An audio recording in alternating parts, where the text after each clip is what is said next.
राजधानी दिल्ली से सटे यूपी के ग्रेटर नोएडा से एक दिल को छू लेने वाली खबर सामने आई है।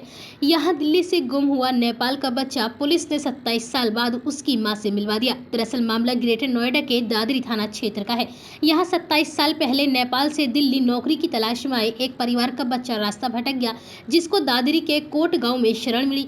गाँव के ही एक परिवार ने उस बच्चे का अपने बेटे की तरह पालन पोषण किया, लेकिन 27 साल के बाद किसी ने इसकी जानकारी नेपाल दूतावास को दे दी। दूतावास और स्थानीय पुलिस की मदद से शुक्रवार को नेपाल से युवक की मां कोट गांव पहुंची। एक मां 27 साल बाद अपने बेटे से मिली। वहीं बेटे की तरह भरण पोषण करने वाले कोट गांव के परिवार से युवक बिछड़ गया। लगभग 2 घंटे तक नेपाल निवासी महिला की आंखों से खुशी के आंसू झलके तो कोट गांव का परिवार युवक को खोने के गम से फफक कर रोने लगा। इस दौरान ग्रामीणों की आंखें भी नम हो गई। इसके बाद महिला नेपाली युवक को अपने साथ लेकर रवाना हो गई। दरअसल नेपाल के गाँव पोतोली निवासी किशन उर्फ रवि अपने पड़ोसी युवक टीकाराम के साथ 27 साल पहले नौकरी की तलाश में दिल्ली आया था। उस दौरान किशन की उम्र महज 14 साल थी। किशन रास्ता भटक कर युवक टीकाराम से अलग हो गया और किसी तरह दादरी के कोट गांव पहुंच गया। इस बारे में टीकाराम ने परिजनों के किशन के लापता होने की सूचना दी। इस पर परिजनों ने नेपाल में टीकाराम के खिलाफ ही शिकायत दे दी। पुलिस ने टीकाराम से गहन पूछताछ की। इसके बाद नेपाल पुलिस किशन को भी नहीं तलाश पाई थी। वहीं किशन को कोट गांव के रहने वाले संजय सिंह अपने खेत पर मिल गया। किशन भूखा और बीमार था। संजय ने उसे खाना खिलाया और उसका इलाज कराया। इसके बाद किशन संजय के पास ही रहने लगा। किशन उनके घर के काम में भी हाथ बटाने लगा। संजय के परिजनों का कहना है कि लगभग 3 साल बाद ही एक दंपति किशन को अपना बेटा बताकर लेने पहुंचा था, लेकिन किशन ने उन्हें माता पिता मानने से इनकार कर दिया और संजय के साथ ही रहने की जिद की। इसके चलते दंपति को वापस भेज दिया गया। इसके बाद गाँव का एक और परिवार 5 फरवरी 2020 को किशन को बहलाकर बागपत ले गया और वहां गांव महरमपुर में किसी व्यक्ति को बेच दिया। वहां किशन से पशुओं आदि का काम कराया जाने लगा। इसकी जानकारी होने पर संजय ने कोतवाली में इसकी शिकायत की और पुलिस की मदद से किशन को फिर से वापस ले आया गया। संजय के किशन को बागपत से गांव लाए जाने के बाद वहीं के ग्रामीण ने इसकी सूचना नेपाल दूतावास को दे दी। दूतावास ने उसके फोटो आदि की मदद से नेपाल में उसकी मां को खोज निकाला। किशन के पिता की मृत्यु हो चुकी है। दूतावास और पुलिस की मदद से ही किशन की मां लक्ष्मी देवी और टीकाराम कोट गांव पहुंचे। उन्होंने बताया कि उनके 3 बेटे हैं और किशन बीच का बेटा है। करीब 2 घंटे तक गांव में रुकने के बाद संजय और उसके परिजनों ने किशन को कपड़े और रुपए आदि देकर रोते हुए उसकी मां के साथ विदा कर दिया।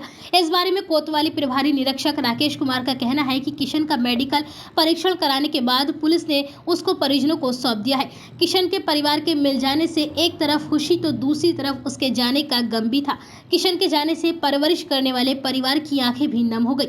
बिछड़ते वक्त युवक पुराने परिजनों से गले मिलकर खूब रोया। पूरी परिवार की आंखें नम हो गई और जिसने भी यह दृश्य देखा वह भावुक हो उठा। तो आपने बताया नहीं था कि वो वहाँ पे काम कर रहा है? उस दौरान बताया नहीं था आपने वहाँ काम कर रहा है?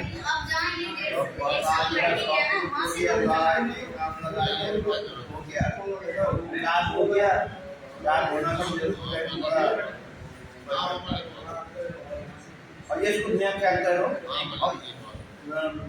15 दिन को लाई जाके हम पिताजी का मुख देखना है, देखे आओ। अच्छा, खाना हो बीमार हो गया, बहुत बीमार फिर आ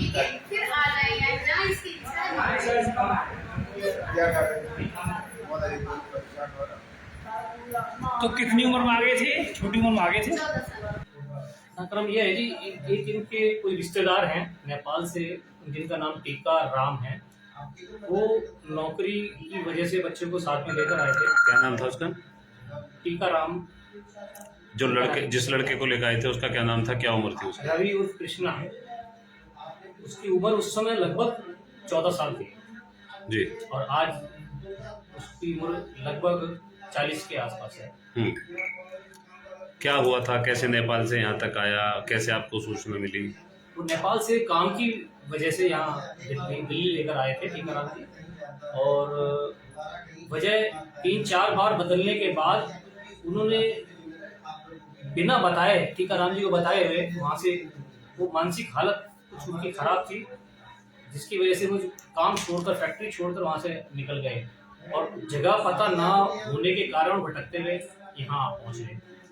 मोहन हॉस्पिटल सभी आधुनिक चिकित्सा सुविधाओं से सुसज्जित। हमारे यहाँ पर 24 घंटे इमरजेंसी, आईसीयू और वेंटिलेटर की सुविधा, ईसीजी, इको और अल्ट्रासाउंड की भी सुविधा। साथ ही हृदय संबंधी रोग, फेफड़ा संबंधी रोग आदि रोगों का इलाज किया जाता है और साथ ही डिलीवरी, डायलिसिस और सभी प्रकार के ऑपरेशन की सुविधा भी उपलब्ध है। हमारा पता है पुरानी जेल के सामने, केनरा बैंक के पास, बुलंदशहर।